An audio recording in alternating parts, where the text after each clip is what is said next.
Under my administration, we're fighting against the lobbyists, the special interests, and the corrupt Washington politics. We are going to Washington, D.C., and we are going to drain the swamp. Hello, how you doing? My name is Antonio. My page is Unapologetically Black ADOS. I ask that you like and subscribe to this page and share this message. Today, what I want to discuss to you is how is it that Trump supporters went from drain the swamp to being supporters of the swamp while being victimized by the swamp and having no issue with that. It's because they do not have principles other than white supremacy. And because the only principle they have is white supremacy, Trump is able to tell them anything and they will support it. The Times, in that reporting, they documented these little yellow checkboxes that the Republicans used on all their fundraising pitches around this scam to basically unwittingly rope people into giving more money than they intended. Boxes said things like this: let's break a fundraising record on President Trump's birthday. Join now. And then below, in lighter print, this additional donation will process on June 14th. That box comes pre-checked, as does the monthly recurring donation box above it. But that bottom one, even though it doesn't say it in plain language, if you don't uncheck that box, what they're going to do is they're going to double the amount of money they take from you. Whatever your donation was, they're going to take that amount a second time on that date that's in there in the fine print, unless you uncheck that box. So if your sweet little Trump-supporting great aunt thought she was giving, $200, unless she read to the bottom and figured out what those checked boxes meant and manually unchecked them, she was actually going to end up giving $200 a month, maybe, and potentially a whole extra $200 randomly taken out of her account or off her credit card on June 14th. She had to notice what those were, understand what those were, and physically go out of her way to uncheck them in order for that to not happen.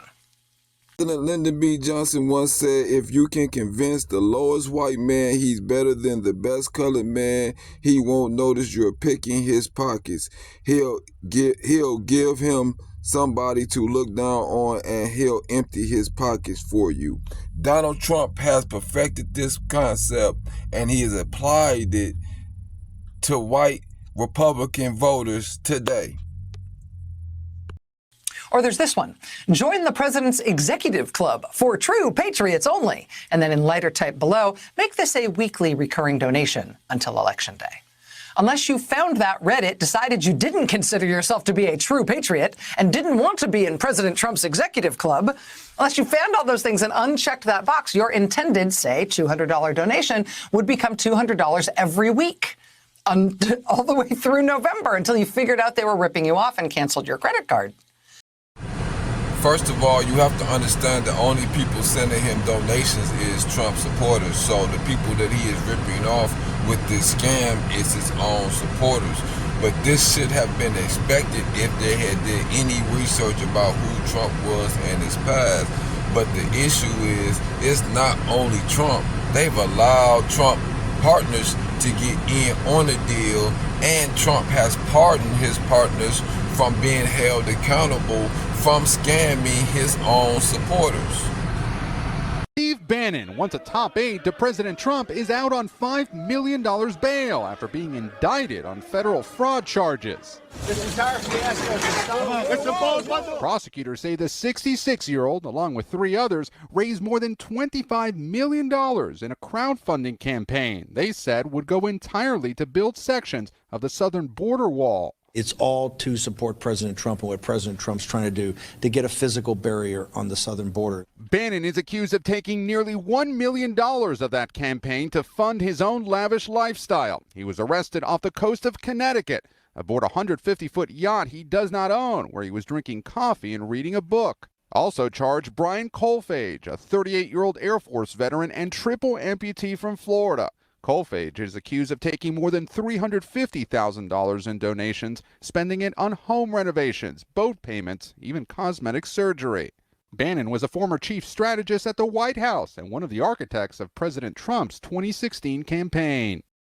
You have to understand that Steve Bannon was a campaign manager for Trump when he was running for office during the Build the Wall campaign. Steve Bannon was one of the people who came up with the concept for Build the Wall. So Steve Bannon is responsible for building the hysteria and the demand for the wall, and then to turn around after building that hysteria, playing on white people, xenophobia of other races of people, he began to swindle that same group of supporters out of money. The people who voted Trump in office under the campaign promise that Mexico would build the wall.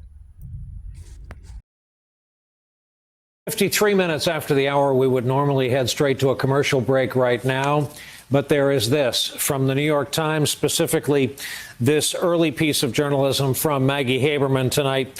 President Trump has granted clemency to Stephen K. Bannon, the former White House chief strategist who was charged with defrauding people who supported building a border wall that Mr. Trump supported, White House officials said.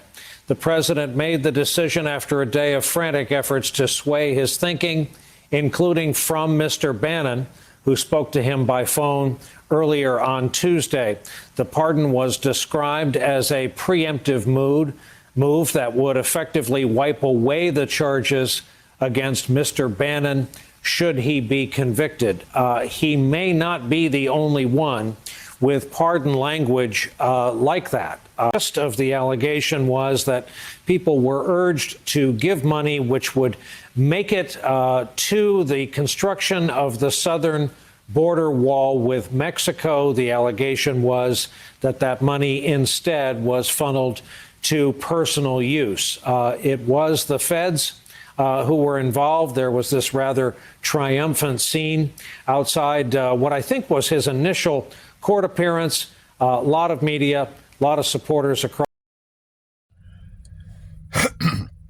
How are you a Trump supporter and you supported Trump under the concept of drain the swamp, and Trump continuously let people off who swindles you, his very supporters?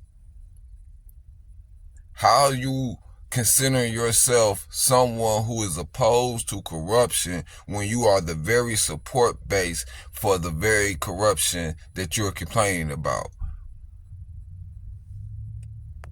In the filing, Trump's attorneys argue that, quote, President Trump has absolute immunity, adding that under our system of separated powers, the judicial branch cannot sit in judgment over a president's official acts. That doctrine is not controversial, according to his attorneys. We should note, as the question of immunity is being decided by an appeals court, it's clear the scope of presidential immunity is, in fact, quite controversial. CNN's Mark. What's really intriguing is how you go from drain the swamp, talking about corruption in political positions, to supporting Trump arguing in the Supreme Court that the Oval Office should have immunity from its corrupt actions. How you go from opposing corruption to being the support base of corruption, while being victimized by corruption, and none of that matters to you. Lyndon Johnson said it best. You can rob the lowliest poor white man blind as long as you convince him he's better than the highest black man. And Trump has mastered that sales pitch. And these white people are driven off nothing but hate for us, and their politics doesn't matter. B. Johnson say this about the lowest white man and best colored man. President Lyndon Baines Johnson, who grew up in the South and understood the politics of racism from the inside, saw it in part as a ploy to divide and conquer. President Lyndon B. Johnson once said, if you can convince the lowest white man he's better than the best colored man, he won't notice you're picking his pockets.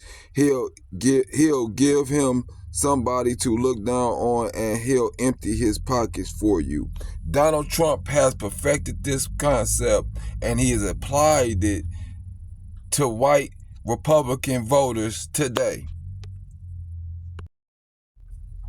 Here's the saddest thing about that statement is the fact that they are willing to give up democracy right now. They are willing to hand over democracy to Donald Trump and make him an authoritarian leader in order to hold black people back. That is how dangerous the condition and situation America's in, is that they have such a fear of black people rising, is that they are willing to abandon the concept of democracy. You know, the saddest part about them supporting Trump and his argument for immunity in the Oval Office is that Trump is not even in office at the time that he is trying to get immunity for that position. So it will go to the president that they hate most, which would be Biden. And that would mean Biden could do whatever is necessary if he wanted to in order to maintain office without any fear of prosecution, because they're trying to argue that Trump, while in office, has immunity.